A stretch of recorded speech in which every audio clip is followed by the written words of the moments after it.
Daga matsalar jiya zuwa ga sakamakon gobe. Shin ka san cewa ƙasar da ke da arzikin zinare da mai a ƙarƙashin ƙasarta bai kamata talauci ya zama abokin zamanta ba?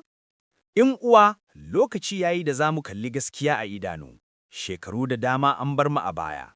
Ilimi ya zama tamkar a bambace, makarantunmu sun kusa durkushewa.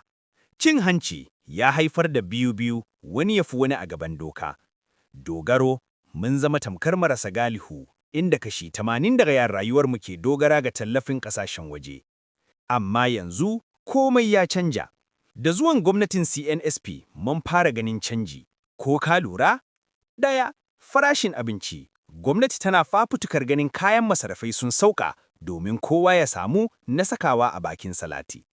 Biyu, lafiya.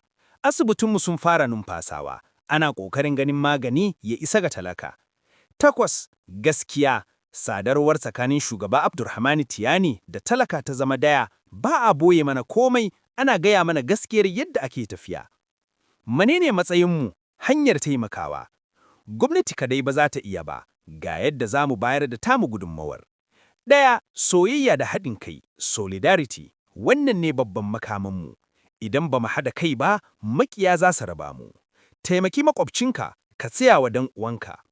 Biyu, komawa ga karatu da sana'a. Kada mu ce ilimi asarar lokaci ne. Mu koya wa yaranmu sana'o'in hannu da fasahar hakar ma'adinai da noma. Niger tana buƙatar injiniyoyi da ƙwararru, ba kawai masu neman aikin gwamnati ba.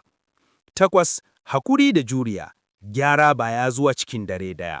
Waɗanda suka gudu daga haɗin kai su sani cewa ƙasar nan tamu ce da kuma mu ne za mu gyara ta. Ta bakwai, tsaro shine babbar matsalarmu. Mu zama idanu da kunnuwan jami'an tsaronmu.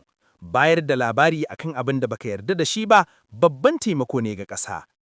Muna da zinare, muna da mai, amma babban arzikinmu shine mu kanmu.